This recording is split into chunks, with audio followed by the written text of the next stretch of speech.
familiar with any management software that would assist with accountability for our managers regarding our employees? Not any particular software in that regard. I think whatever software that you currently have, it's a matter of really learning that and having individuals adapt to it, unless it's something that's completely outdated that needs to be upgraded. And I think, as I said, there are so many packages. It just depends what particular area that you're really referring to see what it is that you need to have. So it's just a matter of searching the market if it's something that we need to have and we don't have, and try to find something that's compatible for our particular use.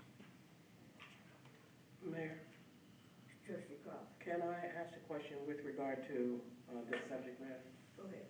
Okay, Mr. Norfleet, first of all, we have outsourced our IT, so that's contractual basis. The question that I have is, given today's current situation with there being tapping into some of the major corporations and stealing information, what would you do to prevent our municipality from being attacked by the various thieveries that are going on today?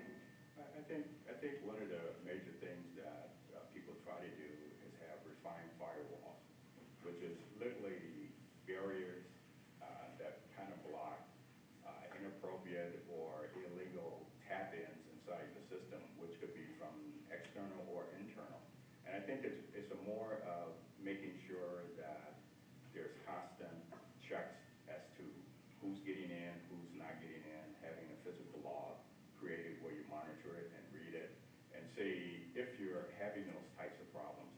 And I think there again, it's a matter from the internal standpoint of having sign-ins restricted for certain things to lock out the inside as well as the external firewalls that try to prohibit anybody from the external of getting inside. So it's really firewalls, passwords, barriers, and limiting people access with what they're able to get into. And I think that that's pretty much all that anyone can do. At least in the Texas area, you have Target, you have Walmart, you've got several major corporations where people do get in. It's just a matter of trying to protect yourself with particular software, firewalls, controlling passwords to keep that down. And you really have to look and see what's going on inside your system to determine if you do have the proper security. Thank you. Mr. Norfleet, Mayor Perkins. The village is continuing to increase its debt. If hired, will you have an independent audit report done?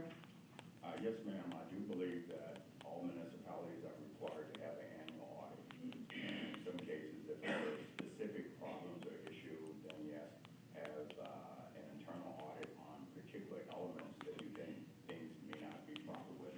My attitude is that the more we all know, the better off we all are. The least we know about it, that's how we end up getting ourselves in trouble or embarrassment, that things are going on that we're not aware of. So my role is really truly from a transparency standpoint and taking the attitude that there aren't any secrets that the officials or the management is really trying to regulate itself from. And I think that those are just standard practices that you are required to have an audit, and we really should have all the audits posted on our website so that everybody can see what's going on. I think when you start looking at audits, I think the best thing you should be able to do is look at the notes that you have in the audit, and that pretty much explains all the types of things that are going on financially, how your financials are going. And when you consider elements of debt in this particular state, there's no limit to the element of debt, and I think that that's where the elected officials have to really vet out of saying what sort of services on a capital basis that you're really going to afford and use those precious dollars based upon what you claim you're going to do. Thank you.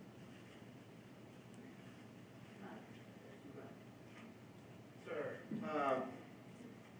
the topic is the building of the business and economic climate. And so I would ask you to speak to experiences, competencies, abilities, and visions that you have to build the business and economic climate of our community. Okay, as far as experience in development or redevelopment, there's been plenty. In the city of University City, when I first literally got there, we began to use our community development block grant revenue to develop a particular street that's called Delmar. Those who listen to the senior Nelly, when we first came out from University City, he was talking about the loop. Maybe about 5 years ago, the loop was designated as one of the top streets, top 10 streets in America for what has happened. There's probably 90 different types of restaurants, different types of food, different types of venues that have been created there. And my role as a finance officer, as well as being in charge of community development block grant, is seeing that some elements of the funding went toward police patrol, our regular money on modifying and working with parking meters and those types of things. So watching over a 20-year period of the ups and downs of a particular street that was deserted, literally when I first came there, that became very popular and still is very popular right now, right outside the St. Louis area. I think those kinds of contributions like that are seeds to future development. At the city of Socorro right now, we literally have brought in 4 or 5 major corporations. Right now, we're building a new What a Burger that's being built right now. We've put in a second McDonald's. We put in a Walmart. We put in a Dollar Store. We put in Murphy Oil. And one of the things that have happened compared to last year, literally we're over $200,000 increase in sales taxes because of those particular changes that we got and recruited in those particular businesses. The other aspect of business recruiting is on a bigger level in the city of Compton, whereas the city council 1 year went out to China with a marketing package trying to get some foreign investors to invest in the city of Compton. Once they got back, then we began to have visits that I literally conducted with the assistant manager of trying to recruit Chinese. Obviously, I didn't speak Beijing, but we had someone who did. And what they had the ability to do, and each of the representatives that came literally had maybe 40 to 50 people who could invest $50,000 in America at that particular time. And we literally had maybe about 3 meetings with them, and we figured the next meeting we would actually get some of the vacant property purchased or sell the casino hotel and have that sort of development from an international flavor to come over to America. And I think that some of the things, as far as creativity is concerned, is looking at your empty lot, your lots that have to be infill. As you've indicated in your master plan, you've got a number of industrial area, you've got large commercial area. It's really trying to attract people to come in to provide services or goods that we, the community, would like to have. And I think it's just a matter of talking, meeting and greeting, and showing what you literally have to market the community. One of the other things that has happened in the city of Socorro, we literally put together a 5-minute marketing package where we literally have went across America with a 5-minute conversation of showing what the city has, what we have to offer, the potentiality for development, showing the schools, showing the parks, showing all those types of things to attract individuals in to literally build. The difference between there and here, there is like 22 square miles. We've got a lot of cotton fields, a lot of pecan orchards, and we're widening major streets. Once those streets get widened, that's literally going to attract developers in to develop on these large tracts of land that are in the city of Socorro. My attitude will be the same thing here, is look around, which you've already done with your master plan, and identify areas that need changing or correction in order to recruit new investors inside of the community. Very brief follow-up, Mayor Spark.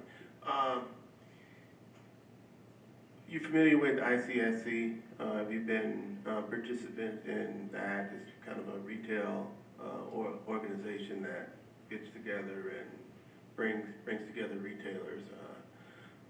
They're gonna be having that, actually next week here at Navy Pier. Have you been, a participant or familiar with anything like that, where you have the opportunity to meet potential, investors, retailers, and? Yes, in the city of Compton, we have a particular department that was responsible for that area. Every year, they will literally go to Las Vegas and with marketing packages of the community, show the film, brochures, talk about the various programs, and the types of incentives that the city was offering for people to try to come in. And there, we've netted several different, not huge businesses, but businesses to offer services to the community. So I am familiar with that. In fact, the planning department also would take a kiosk and a little setup, as well as what we call the redevelopment agency would do the same thing.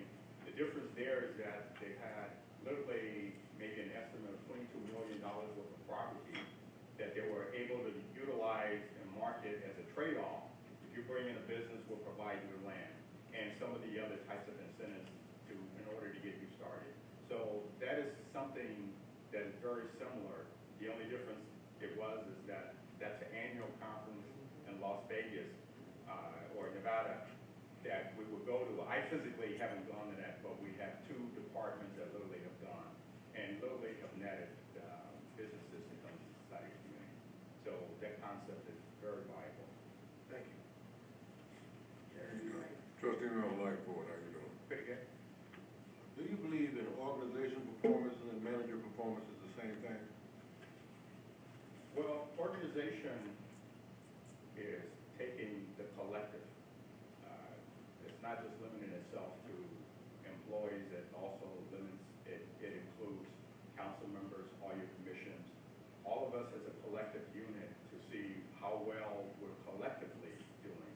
When you talk about the management end, you're making some deviation between where the elected officials are and setting policy, and management is how well we're carrying out those policies with the staff and those sort of things. So they're not necessarily the same. They're independent of each other, but they do relate to each other in a collective sense. On a scale of 1 to 5 being the greatest, how would you rate your level of disciplinary actions towards the department head? Verbal, written, suspension, or termination?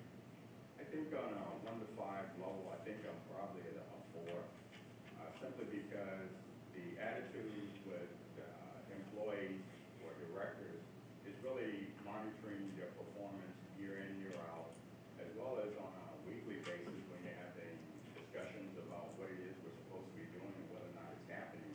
I do realize that depending on the circumstance, there are verbal reprimands, there are written reprimands, and in some cases there are termination.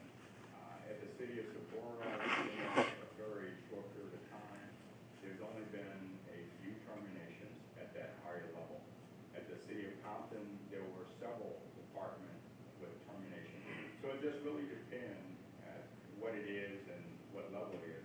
But I consider myself probably a 4. The attitude is that some of these things are highly subjective, and sometimes the reactions from firing individuals could cost you a whole lot more than what the incidents are really about. So it just kind of depends if you could steer a person at proper performance. And if you can't, then yeah, you're going to have to let people go if they're not able to do the job. So it just kind of depends. I look at myself as being fair as well as compassionate, and a lot of times I'm fairly firm. The only reason that any of us would be here is to provide services for the community. And if we're not doing that, we really need to find another occupation. Thank you. Good morning again, Mr. Northfield. How would you evaluate, or how would you, what is your leadership style? What would you say is your leadership style? Well, my leadership style really depends on the people. By that I mean that different people react to different sorts of style. So I have a variation of things that I'm able to do. Depends on the people themselves as to what makes the relationship the best. And it just depends on that. On a general basis, I am fairly open, I'm fairly straightforward. A lot of times I can be real direct, but I try not to be offensive. I try not to be a bully or any of those types of things, but in some situations it may call for that, then you do that. But by and large, you hope to win most people over by trying to reason with providing services for the community at whatever stages that may be. I think looking back many, many years ago, as well as taking a walk through the park, I can remember being in student organization, which at that particular period of time, behavior was quite different. There was many sorts of social changes, and coming all the way to be a professional and trying to deliver a particular service, I kind of draw from all of those types of scenarios, but by and large, it's all about reasoning and trying to obtain results and goals in that sort of manner. So the management style is open. Say, for example, how would I communicate with city council? City council is different, it's diverse. Everybody has different interests. They have an overall interest, a betterment of community, quality of life, and those types of things. But how they want to be related to might be quite different from the next person. So I'm open to that element of flexibility. What I try to do is say an hour a week for any council member, a standard formal time, which some would adhere to and most don't. It just depends on the situation. If your relationship is a little bit different, or the style is a little bit different, I have the ability to adjust to that scenario. I could be as formal as well as informal, but I hold it to a line of being a professional and getting results done for the community. Okay, thank you. And my other selection is that, if selected, would you have an open door policy for residents as well as employees? Absolutely. I think in any scenario, it's about achieving objectives. And if you're not having that element of communication where people can't come and talk to you, whether it be residents, stakeholders, or employees, I think that that's an element that causes failure in the long run. Why? Because it's a community. You have all factors in a community. And to be successful, you have to listen to all facets, whether they bring you positive or negative, but the door will be open, the door stays open. That's just one of the elements. And granted, sometimes it can be too much conversation, but that's what the evenings are for. Catch up with your other work after all the talking is done. Okay, well, just for a little clarification, the reason for my question would, I mean, some department heads would allow workers to walk and maybe give them a little heads up of, hey, something is over here. And some department heads said, no, go talk to your immediate supervisor and come up to change. And that's where I'm really going with, mainly with employees. Would you allow an employee just to approach you and say, hey, such and such is, I've noticed such and such? Or are you rigid to the point of, no, I don't want to hear you, you need to. I think communication goes both ways, from whatever tier, top tier or lower tier of the organization. I would be open to that. As far as elements of backbiting or trying to stifle the growth and development, I would hold a line on that, because the attitude has to be, what is the reason that we're here? And if it's going to help provide services and those sort of elements, I'm open for that. If it's to stifle it, then I'm not really that open on that. So it really depends on the vein in which it's coming from, but any employee is able to come and talk to their manager at any particular point, provided it's in an organized manner and provided that the issues are about promoting the village of Maywood. That would be the perspective and the criteria. If it's to tear each other down and that sort of thing, I'm not really open to that, but if it's going to help resolve some of the problems and issues that we've got, then yes. And if it's a matter of personality type squabbles that exist, I would hear some of it, but I wouldn't commit myself to hearing those types of things every day for a number of hours. I would think that each department will really have to tighten itself up to get those types of things done. And if it's not getting done, then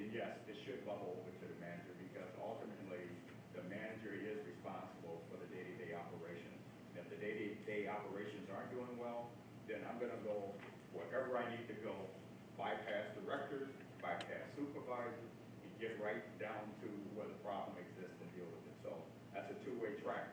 If they can come to me, I can go to them. But structurally, I would try to maintain that, but if it needs me to jump through that, I will do so. Thank you very much. Trustee Fox. Mr. Norton, please. What has been the most difficult negotiation you have ever been faced with in your career, and how did you resolve it? I think one of the most difficult scenarios occurred when I was city manager in the city of Compton, where we've had a severe budgetary crisis, and literally millions of dollars in the hole in the general fund, and which meant that we literally had to cut a lot of employees that particular year. And there at the city of Compton, everyone is a part of the union, including directors. So there's literally 5 union groups who consolidated themselves to literally see if they could hold off on cutting employees in that sort of scenario. And the end result, which was very difficult, we ended up physically letting 61 real bodies go. And I think from that standpoint, that was probably the hardest, because you talk about 61 people losing their jobs, their families, their financial commitments. That's a real tough scenario. And on the other side, if you're talking about the viability of a city not being able to afford that sort of scenario, you really have lots of difficulties in resolving. And I do think that after that sort of scenario, I think the city is in a better place today. They avoided bankruptcy and those types of scenarios, but that was probably the most difficult and most strenuous, because trying to say we're going to have services that we can't afford is like killing the goose that lays the golden egg for all of us. Okay. And just one backup to that. Is that the reference that you made, is that when the city of Compton was like, had a deficit of 25 mil? Or Yes, yes. Clarity on the city of Compton and their financial. I was hired there as a city controller for 3 years. Literally, my role was to decipher the finances. And every year, there were probably about $12 million of entries being adjusted. And literally, I would say over a 3-year period, I may have closed out at least 70 funds going back to the inception when those funds were there. And most of those funds had negative balances. The only way to clear out a fund and cancel it is to take resources entry-wise from a fund that has the resources. So if you, on one hand, if you say you have $22 million to the good in the general fund, and the composite of maybe 70 or 80 funds say that you've got a deficit of 15 million, somewhere you're going to have to make the entries to get rid of those funds and then say, well, you only have $5 million to go. And I think that one of the things the mayor used to always say, I don't understand. How could we have $22 million in the general fund, but yet we can't pay our bills? Well, the reality is that you were putting all of the resources in one pot or one account and writing checks from that, as opposed to segregating the funds and saying, whose money are you really spending? And I think that that's really more the clarity of going into the hole. I would say probably for 15 or 20 years, that situation was there. It's just because the accounting never reflected the severity of what they were doing, but the behavior was the same. Is that if you get pension money, you put it in the general fund, you write your checks out with it. And then when it's time to pay your pension contribution, then you say, well, I don't have any money. You say, wait a minute, you're supposed to have $7 million there. And then you realize that we're putting it into one little pot, not all the funds, but one, and spending from that particular area. Thank you. Trustee Jacob. And along those lines, what type of financial reports do you like to provide your board? Every month, you should get revenue and expenditure to show where you're at. Every quarter, you should do some sort of budget adjustment to say, here's the results on a quarterly basis that's happening, how we're going to stay balanced, and you should be aware of that. And the largest revenues that you have really should be reported to you on a monthly monthly basis to see how well we're coming with those particular estimates. As far as expenditures are concerned, you really shouldn't see any negatives unless you have authorized the level of service to go over that level and that awareness. So that is on a monthly basis of providing you revenues and expenditures to show where you are with the budget, show you the major revenues, see that they're coming in as projected, as well as to do a quarterly adjustment in order to stay balanced throughout the entire year. So that awareness should be on your mind all the time on a monthly basis, and that is literally what I've been providing at all of my locations. At the City of Compton, every single month, they receive probably 6, 7, 8 pages talking about the various issues in finance and the statuses of where things are, and that stayed up for every month for 3 years. At the City of University City, the same thing that I just relayed was something that I did nearly 20 years on a monthly basis and a quarterly basis, and their level of control was a lot more tighter than what the level of control here. The level of control here is you can't overspend fund level. The level of control at University City is I can't overspend at object code. So every month or every quarter, I'm adjusting particular object codes to show that, yes, we're going to stay in balance, and that was on a quarterly basis. Okay, and as you say, yes, we're gonna stay on balance, then you compare those things and make up a financial plan as you go along month to month, if you find that you fall short in one particular area? What you do is find where additional revenues are coming in or expenditures that you're not going to utilize and make that balance from that. If you're not able to do it from those two particular indicators, then you are taking it literally from whatever reserve you might have. But that's a knowledgeable scenario that you're sending before the council, and they realize that is what you're really doing. Most times, if you do your budget fairly well, you will know when you're going to do an activity that you didn't really approve during your budget process, but for some reason the city council has agreed to do that. So you have that understanding from the budget process, this is what we're going to do, this is the level of service we're going to provide, and as the year starts, there may be differences, there may be other directions that you're getting, and you're utilizing that. Each new operation that you say you're going to do or have to do, or some condition there, you're going to have to turn around and say, how do I afford it, where it's going to come from, and those types of discussions should take place before you're told to do these sort of things. So that's what the monthly preparations involve, and so that if there is something that's out of kilter, it's because we have literally approved that, so we have the understanding, and we talked about where we're going to get the finances from. One of the differences that the City of Compton does is each time there's a proposal that's submitted to the City Council, there's also a small paragraph to say where you're going to get the resources from. And I think if you have those account numbers and the dollars and have the financial to verify that, yes, the resources are there, that also helps in terms of making the decision if it's a financial decision. Well, I just want to ask one last question, because I'm sure we'll come back around to this. But as it relates to finances, right now, we all know that public safety takes out the biggest chunk of your finances, regardless of what you prepare for in your budget, because there are always these unexpected situations that come up. It's a matter of trying to find out where your resources are going to come from that. What has been your experience in terms of dealing with public safety issues as it relates to finances? Well, public safety is your one singular highest category of expenditures. The thing that you would like to do with what I have done is review those particular areas. And I think that an advantage that I've gained over the years is at University City of literally counting employees, what is the level of service, what is the authorized strength, and depending on that authorized strength, if there's vacancies or anything like that, you're keeping a watchful eye over the accumulation of resources that can be transferred to another category as things go over.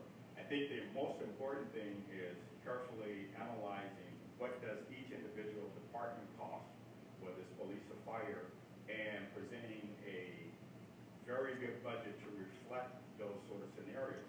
Because the situation that you have to always realize, are you able to afford the service level that you're asking for? And if you're not able to afford that service level, then you can't do that service level. And I think that that's the tougher end of it, is to say, here's the things we are gonna do, and go from there. And if there are some circumstances that free up money in other areas in terms of that particular department, then you're keeping aware of using that as an adjustment. It's really monitoring the level of service and sticking to that. I would say at the city of Concord, one of the things that we've gotten into is how many individuals do you really need at the firehouse? And obviously those things are unionized, and we ultimately came to a compromise that if somebody doesn't come to work, we're not gonna pay overtime for somebody to come in and fill that particular assignment. And it's those types of things that you have to start looking at, how to reduce the cost without really harming or hurting the service. Okay, one last question and then we, as we talked about the, biggest chunk there, most of the times your, greatest portion of that budget for your, particularly your fire department, comes in overtime. So how do you take a look at that overtime expenditure in relationship to the number of officers that you have in your police department? For the fire department, it's really, and police, it's really the level of authorized strength. For fire departments, you may say you need 5 people, 6 people, a pump or engine or something like that. Recognizing that you're not having fires every day, you're not having fires every week, you're not having fires every month. So why do you have to maintain a very high level in the event that that occurs? And I think that those are the types of issues that might be there. If it's, 24-hour shift or several days, try not to get into a scenario of just manning an area that's not really getting any particular action or anything that's really happening. I think it's those types of things of literally sitting down, analyzing what it is that you're really doing, and trying to find out what it is that you really don't have to do or pay for. And I think it's really sitting down with that department, looking at the activity on a monthly basis or a weekly basis or whatever it has to be until you're able to adequately budget for the activity that's in that particular department. Okay, thank you. Trustee George. Mr. Norfleet, I'm going to change the scene of things right So, there. yeah. Knowing that you are the only employee that this board hires and fires, it's important to us that we respect one another. So I want you to rate 1 to 5, with 5 being the strongest. How firm are you when it comes to, for lack of word, standing up to board members when you see that productivity is faltering? One thing about the council-manager relationship, I work at the will of the council. I recognize at any moment you can be fired. And any moment if you're creating allies or other types of relationship, as soon as the council changes, you will be fired. My whole attitude is real simple. I'm here to provide the services as long as you want me to. So I'm not gonna do anything but provide services unless you don't want it. Then, obviously, I'll be hunting around to go someplace else. But the attitude is, as long as it's about providing services for the community, as long as these are council decisions, then I'm going gun-ho. I am not gonna go with individual, and try to do what every individual wants me to do. I'm gonna have to come back and say, council decision. And if the council want these things done, these are the things that I'll get done. And rest assured, anybody, and it's like a team, any team has squabbles all the time. But the goals of the team is what we all are striving for. And that is the position that I have. Just as any team, people get hurt, people get fired, people move on. I look at that as the same thing. And never is it going to be the manager trying to huddle up, buddy up with a council person to save a job. That doesn't work, and I'm not that kind of person anyway, so it doesn't really matter. If I'm in one day and fired the next, that's the way it is, and welcome to America, that you'll be looking for someplace else to go to provide the services. So that sort of thing will not happen. And tell you the truth. It's not about whether we like it or not. It's about analyzing a scenario, and we all see things a little bit different. But my role is to provide you the best professional opinion that I can give you and show you that yes, it can work, and demonstrate yes, it does work. And I think that that's what the relationship is. A lot of times, good managers get kicked out simply for doing too good of a job. I would love to stay in that category. Mayor Perkins, how important do you feel high standards of residential code enforcement is to community pride? And where do you place code in a scale of 1 to 5? Code enforcement is number 5. There is no way I can carry out the council objectives if I don't carry out the codes that have been voted and agreed upon to do. And sometimes you do get into elements where council members don't want you to enforce code. My attitude is real simple. Enforce the code. If you don't like it, change it. And when you change it, then I don't have to do it. So that's very important for pride. If you've got weed lots, you've got unkept property, how do you recruit others to come in to invest when they're not coming to a place that is shining and having the glitter to attract people to come and purchase things or buy things or quality of service? I think code enforcement is at the top of the line. That's what people complain about. A lot of people complain that you, your neighbor, or whomever is making your property go down. Enforce the code. If you got dilapidated buildings, you either get them torn down or try to market them off to get somebody in to increase the investment in it by doing something with it. And I think that that's really number 1.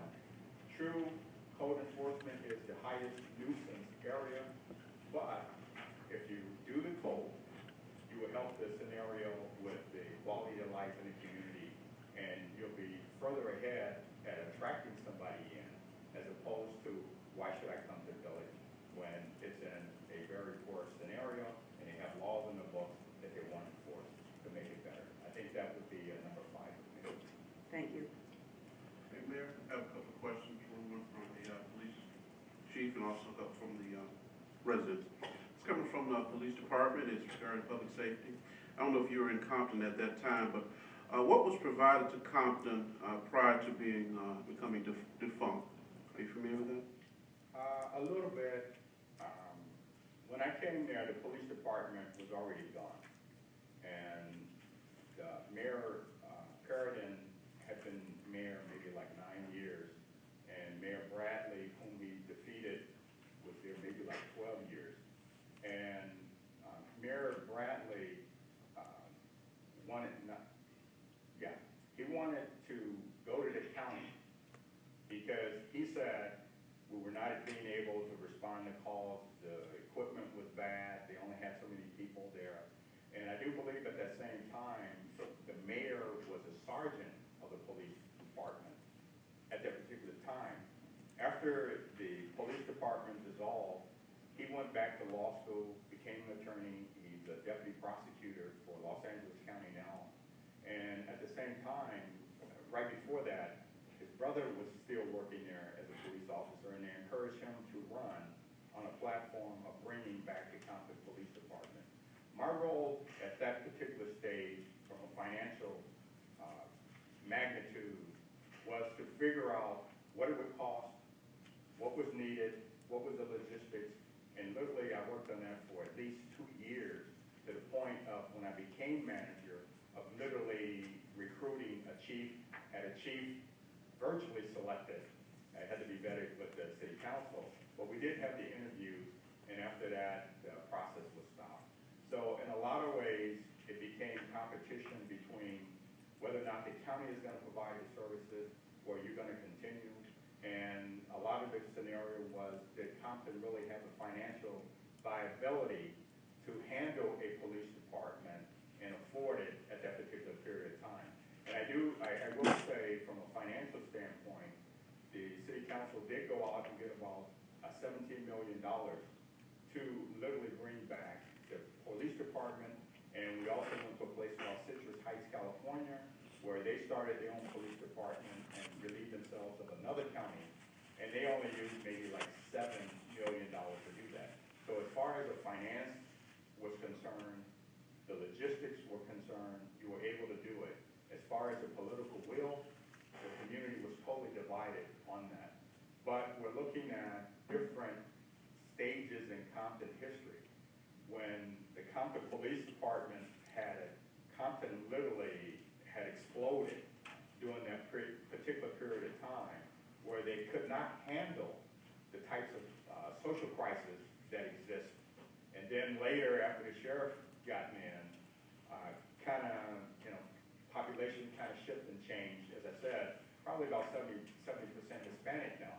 So a lot of different things had changed over a period of time.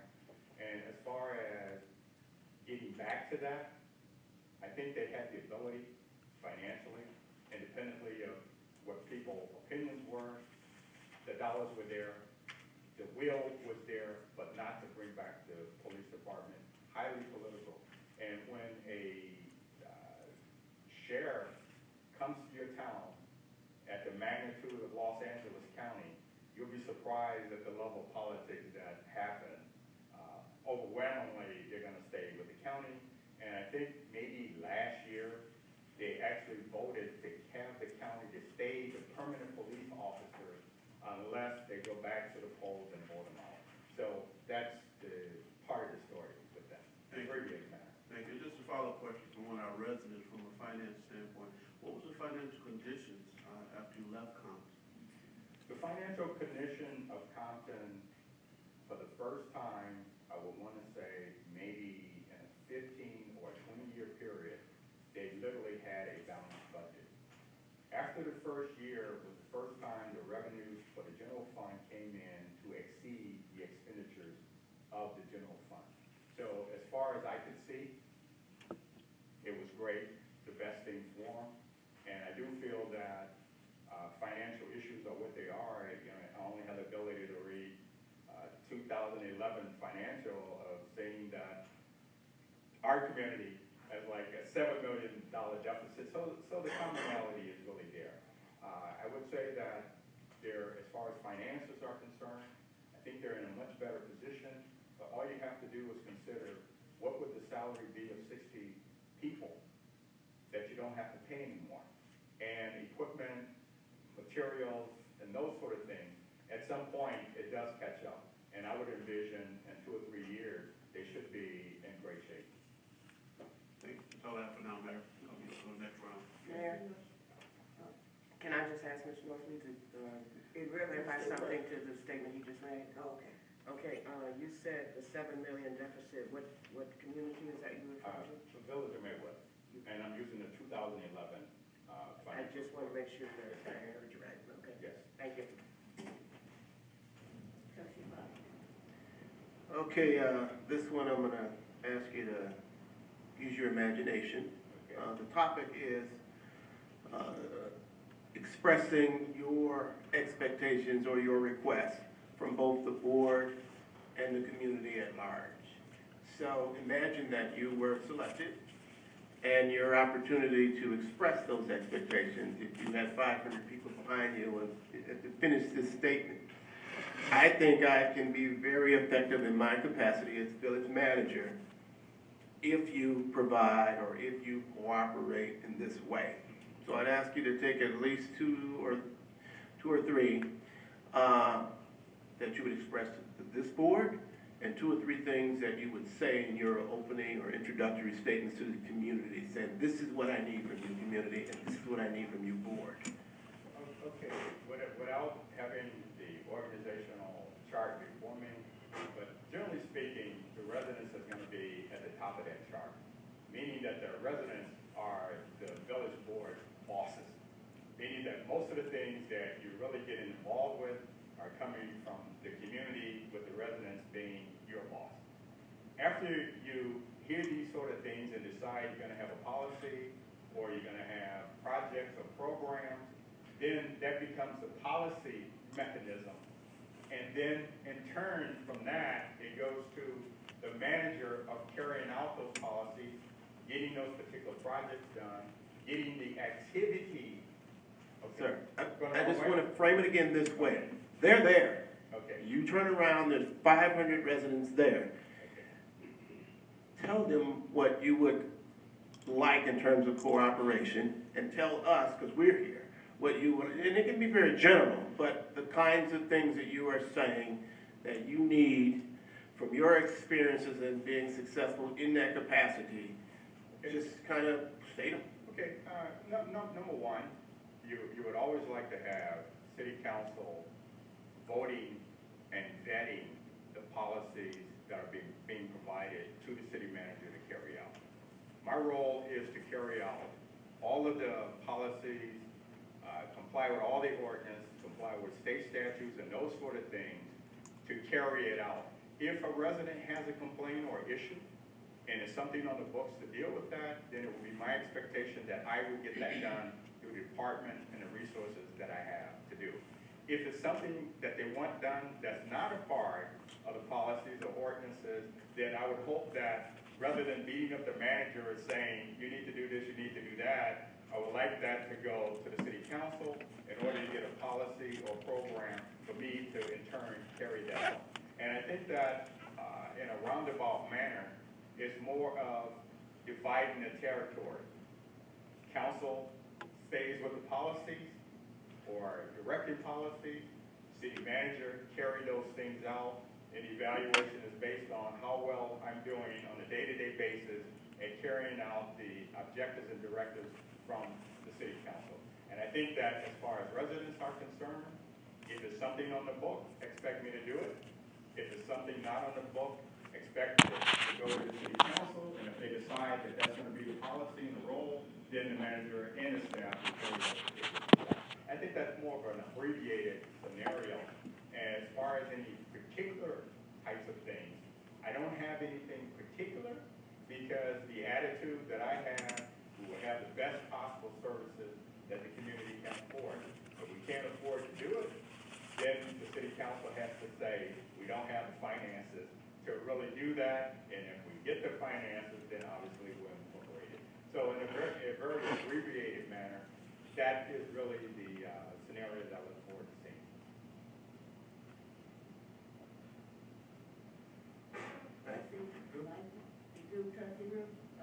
Yes. How do you motivate people working under you? Well, that depends.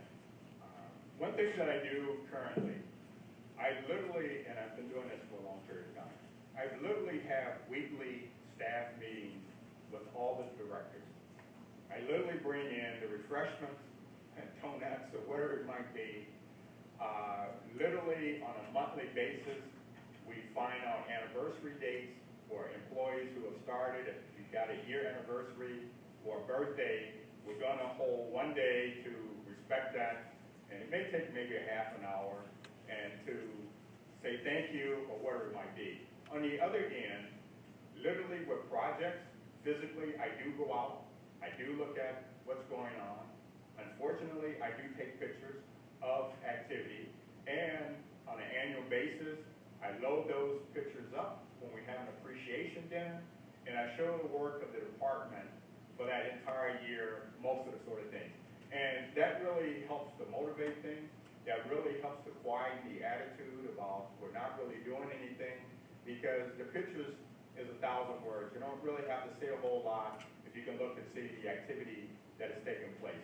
Currently, right now, I'm sure I've got maybe 17,000 pictures of activities over two and a half year period, and I keep doing that. And when employees do see themselves or giving reports to the city council showing activity, that motivates the employees to keep doing well and keep going.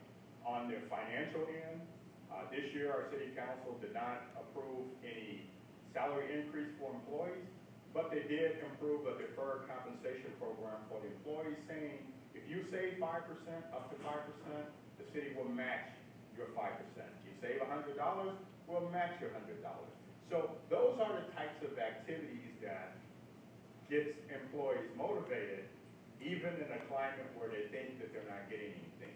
One other thing is that the community there, spearheaded by me, is to say, keep paying employees medical benefit, 100%. The council bought that, we put in a 15% increase. I just got notification maybe 2 days ago indicating that that increase is going to be 12%. So when employees know that you are looking out for them on that end, even though we don't get everything that we think we ought to get, at the same time to institute an employee dinner scenario where you take the time to appreciate the staff, those are the types of things that keep people motivated. And I think that those are the types of avenues that I literally have gotten involved in and carry out right now today. Thank you. Trustee Lewis? Mr. Norfleet, what would be your time frame in making assessments and evaluation of department heads and employees to determine who is truly working to move the village forward? 30, 60, 90, 120 days? What would be your time frame? I think that starts day one. Just like me coming inside of the village right now, looking around.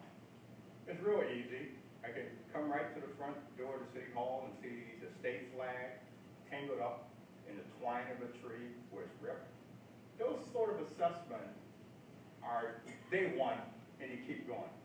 To where you don't see the day-to-day sort of scenario that shows neglect, that shows some elements of not being heavily prideful, just as a small dosage right in front. It's just like seeing you come in, picking up trash, putting it in a can. Those are the types of things that start immediately. Like going to the Fred Hampton pool and looking. And then you can look where the sign is, it's full of weeds. Yes, your lawn is cut wonderful, but right where the sign is, we got weed bed. That assessment starts day one, that assessment never ends. So as far as I'm concerned, it starts as soon as you get here, of doing the things that you can do, and we'll get to the other stuff that's a little bit more difficult. But it starts immediately. I've already started. Thank you very much. Thank you. Trustee Cross? Mr. Norfleet, two questions. One,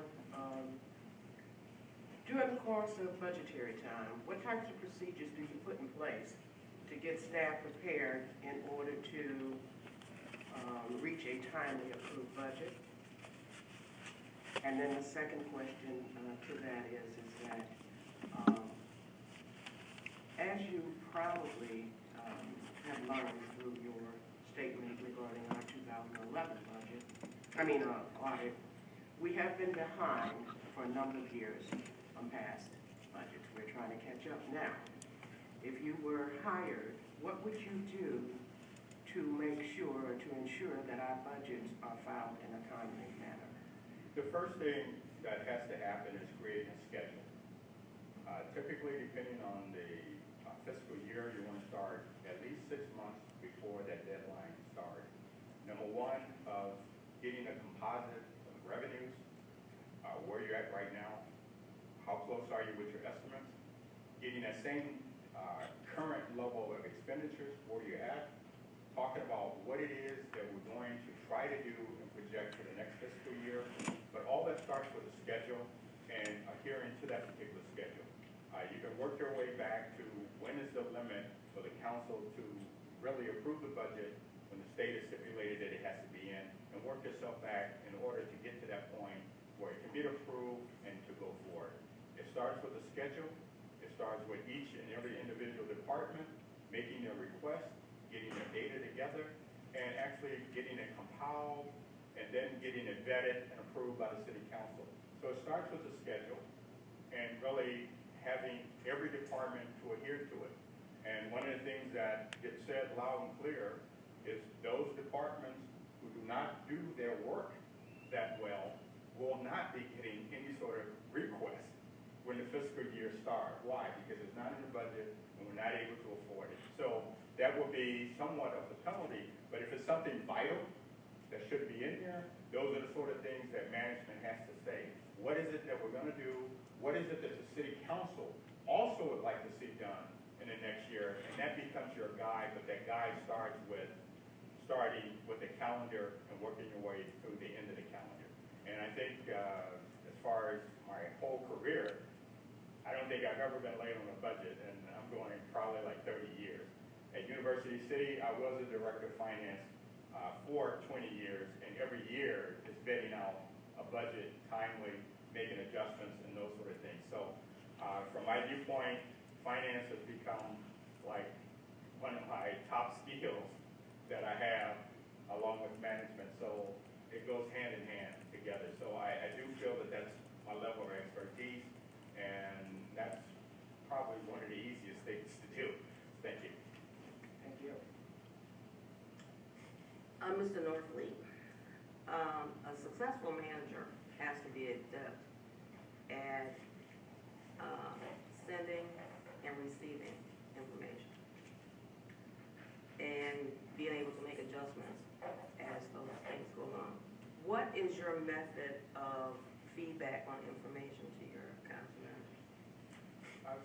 From a general standpoint, most of the agenda items, depending, some are directly in other departments, you have to be somewhat of an expert of what it is that you're doing for city business. And if you're expecting the city council to approve anything, you're really gonna have to know the material, understand what it is, and answer all questions related to that. And I think that goes back to what my earlier statement of having at least 1 hour formally with every individual council member to discuss those types of agenda items and getting the pros and cons of whatever it is that is about to be dealt with. I think in many cases, that's a normal weekly scenario, specifically for council agenda items, to thoroughly know what it is that we're really asking a decision to be brought, and just responding anyway, without the communication, without whether it be through email or backup material. I think that's what lends itself to the success of having a professional manager working, where it's not expected that you're doing all the legwork to make a decision, but someone is bringing you all of the material for you to make that decision, whether you're for it or against it. And I think that's how I look at providing data. Okay, just as a follow-up to that, it's also council's responsibility to set policy and procedures, and the implementation of that is the manager's responsibility. Yes. As those things happen, if you find that there are some kinks or twists or things that don't work, how adept are you in bringing that information back so it can be tweaked to fit what needs to be done? I think that's really what the role is. If a council creates a policy or get involved with some procedures that they feel ought to be carried out, and if it's not functional, if it doesn't work, it's my job to bring that back, because I'm the one who has to administer it and to get it tweaked, get it changed. And I'm a little surprised when you say you make the procedure. Hopefully management is making the procedure to carry out your policies. And I think that under that basis, it helps smooth the process through. But that is the role of a manager, to adapt to different situations. If you're having something to be done and there's other elements that didn't get vetted out, we have to call time out, get back to the city council, redirect what it is that we're trying to do, and provide the extra input and information to make it a success. I think that's just natural. Well, certainly, because that's a two-way street. Yes. You can sit here and think that everything is going to work perfectly the way we laid it out. But once it's implemented, it doesn't work quite as well as it was laid out on paper.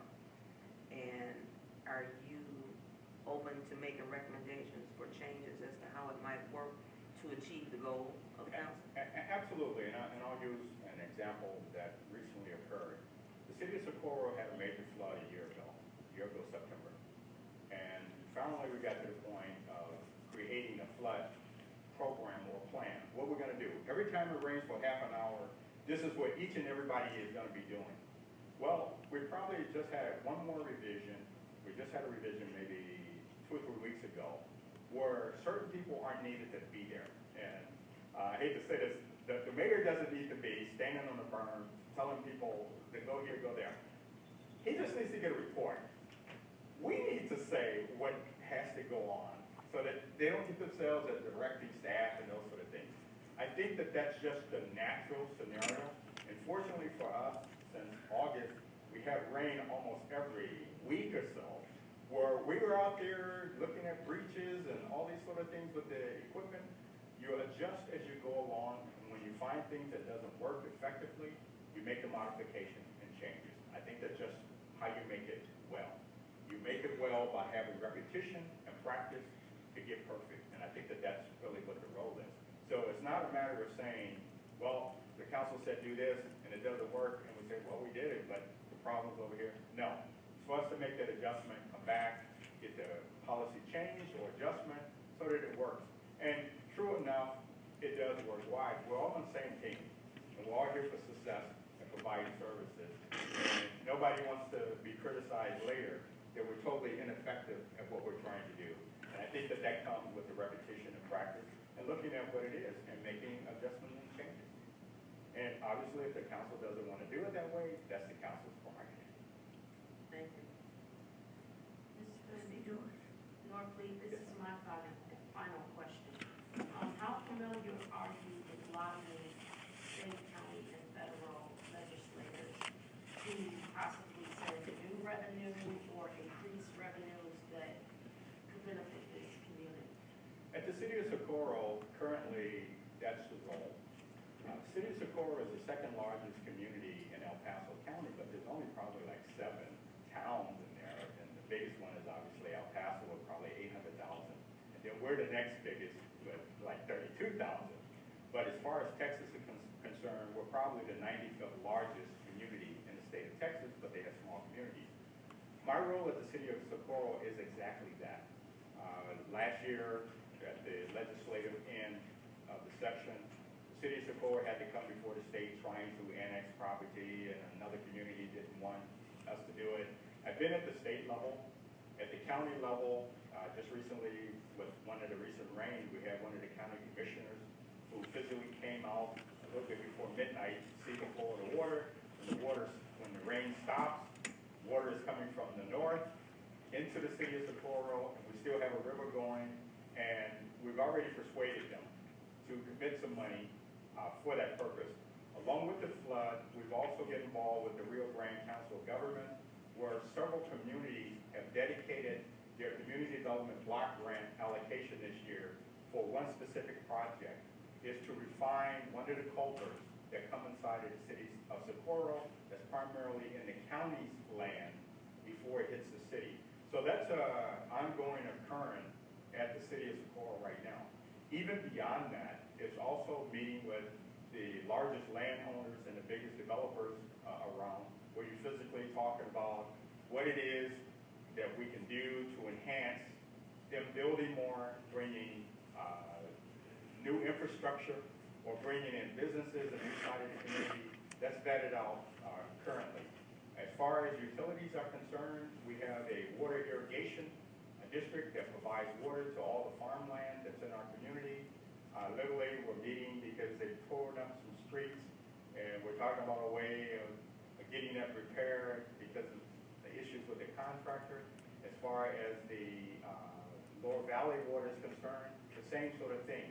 So you're actually meeting with all the representatives anyway in order to facilitate a standalone kind of a community, but others externally have something to do with it. You have meeting with TxDOT, who is also widening 2 major streets in your community, as well as with the state level of providing maybe $9 million to get a second exit to I-10 so that we can build up an economic corridor coming off the expressway. So those relationships are already in place, and I've done a whole lot of that only at the city of Socorro. At the city of Compton, which is quite different, we hire a state lobbyist and a federal lobbyist, and where the council and administration talked about what it is we would like to see happen, and they go and negotiate that. The city of Socorro also hired a lobbyist for the first time 2 years ago, and the new council decided to cut the contract. So we do that. Thank you. Mayor Perkins, Mr. Norfleet, how do you feel about using private sectors or contractors to utilize doing work in the village of Maywood using them instead of using employees? I think that's a common argument that occur. In some cases, if private industry can do it better than the public, then, you know, it's just a matter of what's gonna work best or well. And I think that it just really depends on what it is that you're trying to do. If you don't have certain level of expertise, like in the city of Socorro, it does not have a registered engineer. So we are going out to firms to get people to do the engineering work for the city. Whereas at the city of Compton, we probably had 3 or 4 engineers. University City had maybe 2 engineers. It just depends what it is. As far as IT is concerned, at University City, we actually hired a consultant to come in and do the day-to-day work. It just depends if you have the expertise or if you can attract the expertise to work. It just depends what works best and to do that. So I don't have any particular feeling, pro or con. It depends on the circumstance and what works best. I will say at the city of Compton, even though I think it's like 350 employees, some of the work was still contracted out. It just depends what it is and what works best. Thank you. Mayor, can I ask a question on that? In reference to what In you reference to said. your Okay. Okay, my question is that with contracts for outside sources that municipalities may not have the level of expertise on, as a village manager, city administrator, how do you keep or control the expenditures? And the reason why I say that is because when we have outside sources, engineering, law firms, you know, and big contractors to do various projects for us, if we're waiving the bidding process many times and we're not monitoring it, that dollar amount exceeds the overtime from something like our public safety departments. So what do you do, or what have you done in the past to oversee that and make sure that we're not just spending to spend? I think in many ways it depends on what type of contractor it is. If it's bidded out, say like to design a park or something like that, you may negotiate a total cost for it. If it's on a construction matter, it's how much is it gonna cost you to do it, and you've got an idea of what it is and try to manage potentially what the change orders might be. It's really looking at the different types of contracts and different services that you have, maybe a different methodology to see if you're on target.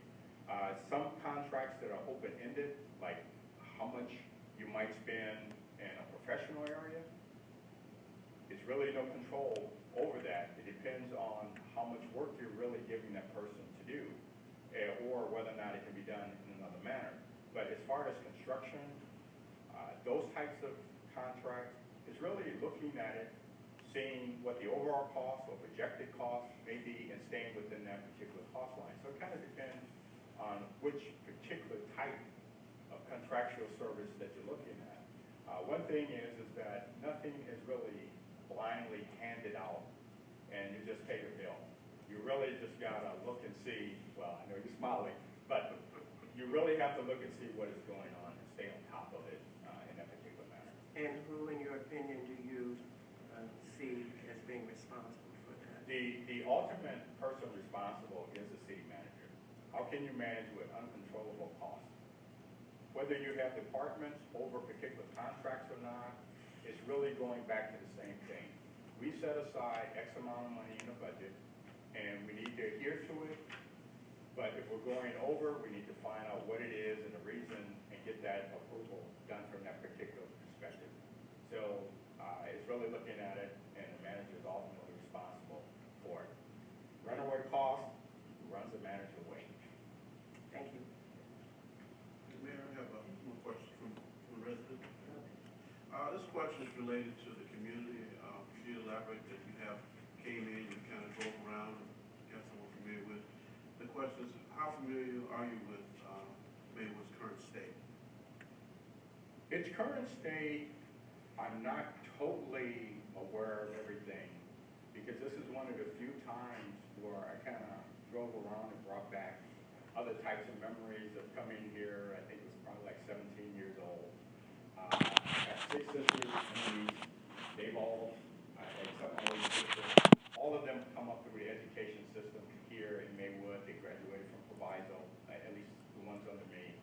And at the time when I came, I commuted back to Faraday High School my senior year and graduated. Going to Northern Illinois University for several years, my parents, at least my mother, was still living and still here. In fact, she lived in 2 locations here in Maywood, and then obviously my sisters, they moved around.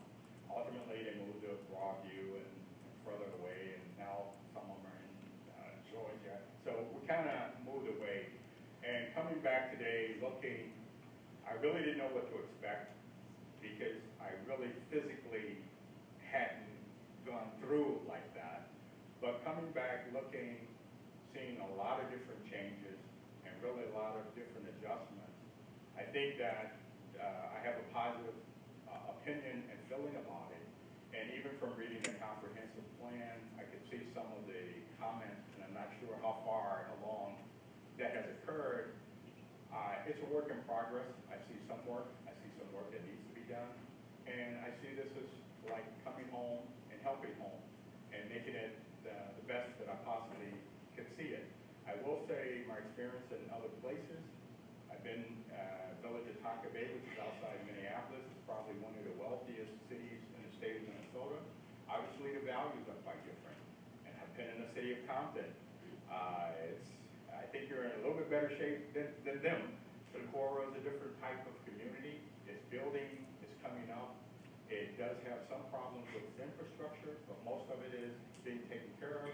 I do see it as a positive, and I do see it as something that I could obviously raise the quality of life and help out. Great.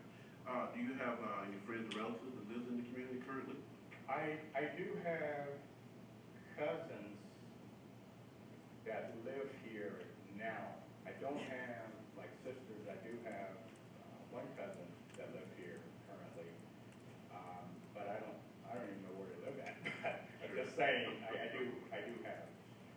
One thing about Maywood, going back to the 70s when a lot of people from the west side of Chicago were moving from Chicago to Maywood, I'm sure that I'm aware of people that live here, but I don't really have any interaction or anything. I've been literally gone for 40 years, so I don't really know. And I don't have sisters that live here. I don't have nieces and nephews or anything like that. I am aware that I do have one cousin that. I know we've been doing a couple rounds of interviews. This is the third one here. She did research in regards to the project, regarding the position, pardon me. And the question comes from residents, do you have a plan already in place for this community? I think as far as the plan is concerned, I think your comprehensive plan is a very good one. It's just a matter of working those particulars out. I don't know, I do know that it said it's for a 10-year period. I believe it's supposed to have been approved like 2008. However many years left or how many types of projects not done, I think that is really the starting point. I think oftentimes when you come into an area, you come in with your own particular value system. And I do think that the value system of the community really rests with the city council, because it is your values of how you want your city taken care of is pretty much what you're getting involved with. It isn't me coming in with a briefcase saying, here's your new life. No, it's me coming with a briefcase saying, here's how I'm going to incorporate the things you want done for the new life. And I think that that's the perspective that I have. Sure, I can look around and see things. If it's nuisance, issues like that, you do that on your own. But as far as the direction and the future of the community has to come from the elected officials, which comes from the residents. And my role is to carry that out. So it's not me coming back saying, I want it like this, I want it like that.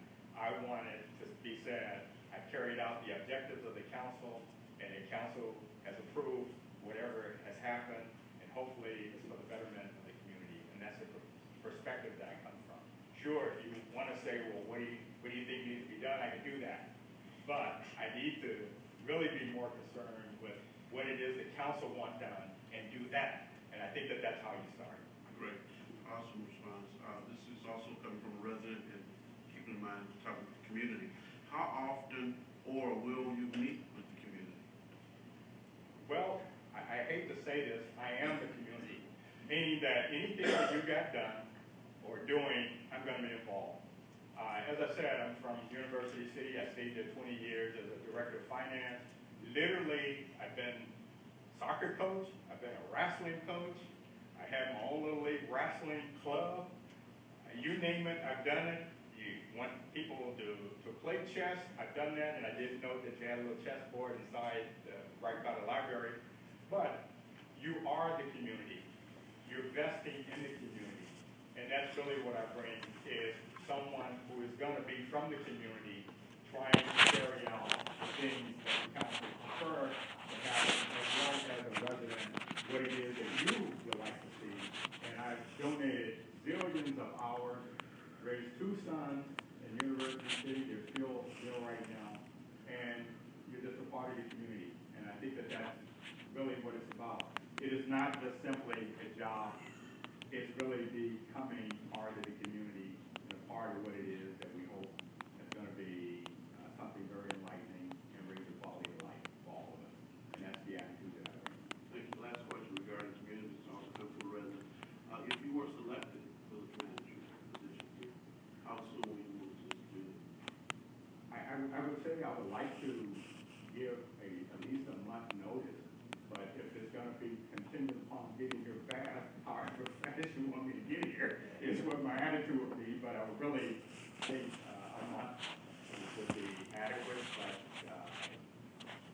City of Socorro said almost the same thing, and then when I got home, they said, "Hey, get back here 2 weeks." Well, I got back here about 3 weeks, but that can be worked out. That's not going to be anything to inhibit how fast you get here, how fast I got to get here is what I do. But I think from a reasonable standpoint, a month to get things wrapped up with this provision thing.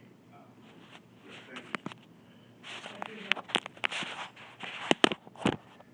Looking at your materials, I see things I'm gonna ask you to speak to. Their park beautification renovation program, tire recycling program, and the safe route to school. All 3 of those things have been relevant here, and particularly more recently. So if you could speak to those things and what transpired in those programs. Okay. The easiest one was the tire recycling program. Coming from a place called Compton, it's graffiti. Graffiti is all over the place, and you learn to start dealing with it and addressing it. Well, coming to Socorro, it wasn't graffiti, it was tires all over the place. I said, what's with all these tires? Hey, we gotta get them out, we gotta get them moved. And I would say it took about 4 months to get a recycling vendor to bring in a 18-foot trailer at $1,800 each. And I would say over a 2-year period, or 2.5 period right now, we literally have moved over 18,000 tires out of the community. So in November, we're gonna designate a day for tire removal. That's just an ongoing scenario. We did end up getting partial grant money from the Rio Grande Council of Government, but independently of that, $5,000 of tire removal is like taking away 3,000 to 4,000 tires out of the community. So that's something that I hold dearly, and again, lots of pictures of staff involved, police. We physically go out in the community, get it out of the canal, get it out wherever we see it. Safe route to school was at $3.2 million. And in that particular area, you do not have sidewalks. This is the first effort to get sidewalks in the community because it's really old. Socorro started like 1680. So it's been around a long, long time. But the newer developments have sidewalks and curbs and gutters and those sort of things. But the older part of the community doesn't. What that is going to 8 different schools, mapping out how to put sidewalk in. But if you have a gap like a canal or a railroad track or something like that, it has to stop. We literally have spent approximately $3.2 million. We did have an opening to start it up 2 years ago, and that project is finally completed. And even with the completion of the project, we're now going in, filling in some of the gaps with our own money for the continuity, because the grant didn't cover that.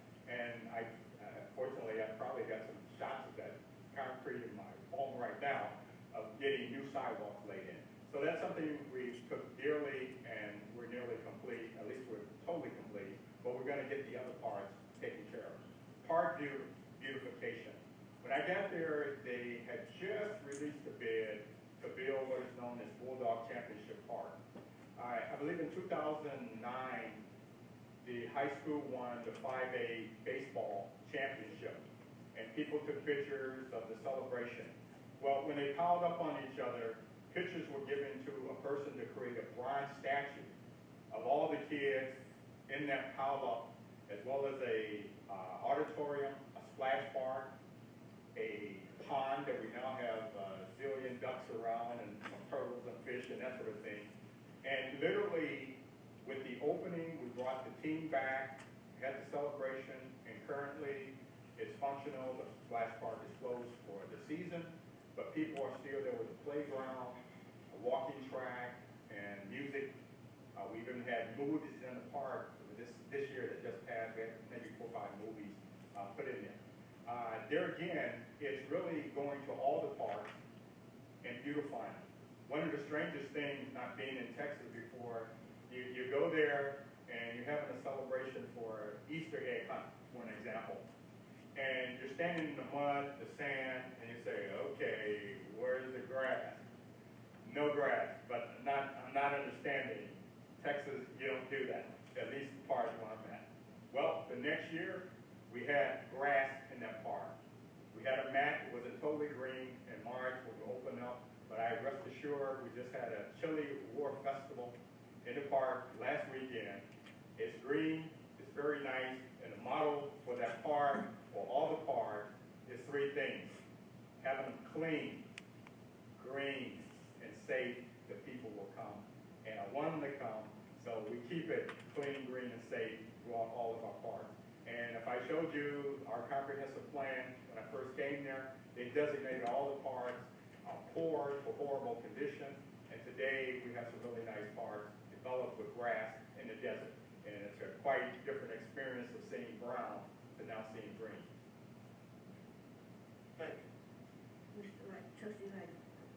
Trustee Lightfoot, what steps did you take to improve the economic development? Well, to improve the economic development is really taking the attitude and the conversations within your master plan. I think the first thing to do is try to market some of your open spaces. I do feel that you probably do have some bad industrial areas. When I was here, American Can had not been closed then. So, I'm kind of aware of those types of scenarios. It's really just getting marketing community.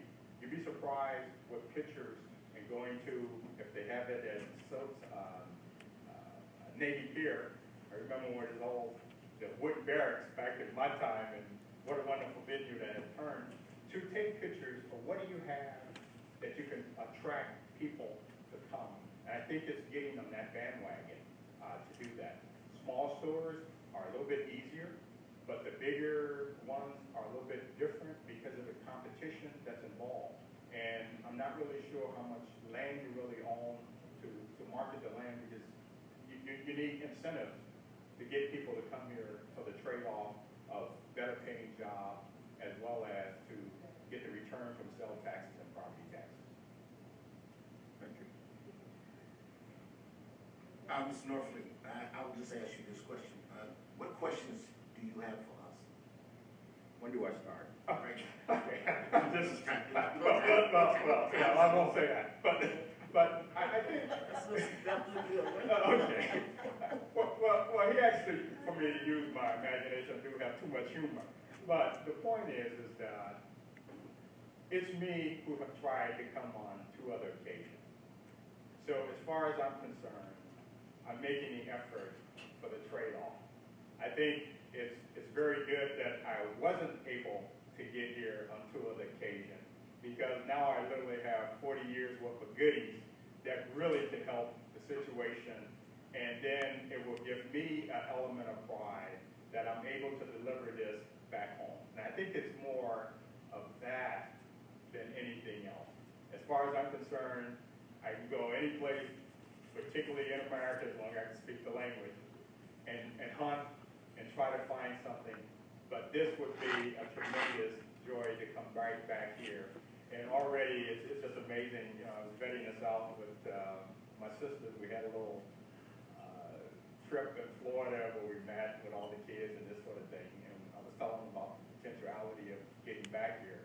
And the ones out of town says, well, if you come back, we'll come back. Well, I think that that's the sort of thing that happens, is that you also feel that they feel that you have the proper tools to attract not only businesses but residents to come back to what we consider Maywood's form of glory. And I think that those are the types of tools and the influence that I have. I even talked with one of my friends who I've known since 8 years old, and I just told him this week that I was coming into town, but I didn't want to tell him a date because I'll get messed up. But I wanted to let him know that I am interested in getting back. And then he says, well, you do that, I'll invest in Maywood. You know, it's that sort of thing. Why? This is home. You left home literally 40 years ago. In those days, it was only talking about community control. I still remember the Afro-American Patrolman League and all of those types of organizations. I was in high school when Fred Hampton died. So I'm aware of a lot of the social activity in the area that I've been in. I've been a student activist myself, so I'm aware of what that is. So they told you then, go away, go to school, learn something, come back and deliver. Well, here I am 40 years later, where nobody has called me back. I'm coming back to deliver all the things that I've obtained to make life better for the residents of this community. And that's really pretty much all that I would expect, is I'm coming from that vein as opposed to any other thing. Thank you. Thank you for your time. Thank you. Mr. Nortley, have you interviewed with any other municipalities before or since applying for a position here with the Village of Maywood? And if so, have you been notified that you still remain in the running? Yes. In April, when this opening started, there was also another community, Middletown, Ohio, which is between Cincinnati and Dayton. And I physically went out and, interviewed there. And currently, I'm in a search with Port Arthur, Texas, which is right next to the Louisiana border. It's mainly more like an oil scenario. I think the land mass is probably over 100 square miles, and I think it's like 45,000 people. So those are the two that, I've physically been out to, and I'm still in a search with Middleton, not Middleton, but Port Arthur, Texas right now. Thank you. I have no further questions. I do not either. I have one from a resident. Can you elaborate on your experience in regards to enterprise zone? Enterprise zone, the city of Compton itself, the whole city was designated as a enterprise zone because of its economic being low and moderate income. And I think within that zone, the advantages that is given, because there we had, as I said, redevelopment agency inside, which literally actually created different types of programs, like a first-time home buyer program, where anybody inside that particular area would qualify, whereas any businesses that come inside the community would get approximately $35,000 of its state taxes waived over a 3-year period of time. And literally, when any of those businesses were coming in, we had our own career links, such as the employment area, where we actually got applicants together for places like Burlington and some of the major stores that were coming inside of the shopping plaza. So we actually cold trained and prepped people for interviews in order to receive potential jobs, and some of them got those jobs, and the benefit became getting a waiver of approximately $35,000 over a 3-year period of time. So literally the city of Compton was very big in that because its whole town was designated as such. Generally, it's an area that you consider that needs a lot of help, but the whole town there was considered that way. And that was through the state legislation in order to designate the entire town in that manner. So I have experience in that area too. And we did bring in a Burlington, and they had a real severe problem. People were walking out of the stores because they couldn't serve them at the cash register. So they had a very bad problem of people literally leaving because they couldn't serve them. And their weekend projection grossly exceeded their estimate, maybe about 3 times of what they anticipated. So the attitude in the city of Compton, you bill it, we come, we buy, and take care of the goods. And I would say this, I was actually working on a second shopping plaza for about $70 million, but the first one, after 1 year of being in, the city received over $900,000 in sales taxes. So it does work, and there, you bill it, people come. So that's the experience that I have with the economic enterprise zone. So based on your experience, are you in favor of enterprise zone, utilizing it when needed? Sure. In fact, the city of Compton is actually have created what's known as a transportation enterprise zone, which means the opening off of I-10 will capture taxes along that area, almost like a TIF, but to stimulate economic as well as residential development along the border. Great, thank you. Mayor, that concludes the question from the staff and the residents. Good. Okay, I hope that means come back soon and not adios amigos. Okay, you're at your lord here, Mike. Thank you. Thank you. Thank you very much. Thank you. Thank you. I appreciate it. Thank you very kindly. Oh, okay. I don't know where it came from. I appreciate coming in and talking about my experiences, and I hope that we're successfully at meeting each other's objectives, and I welcome the opportunity to come here to be your next city manager. Thank you. Thank you. Thank you, Mr. Thank you. Appreciate you coming out. Thank you.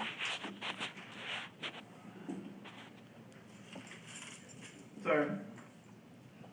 I mean, I don't know if you're leaving, but.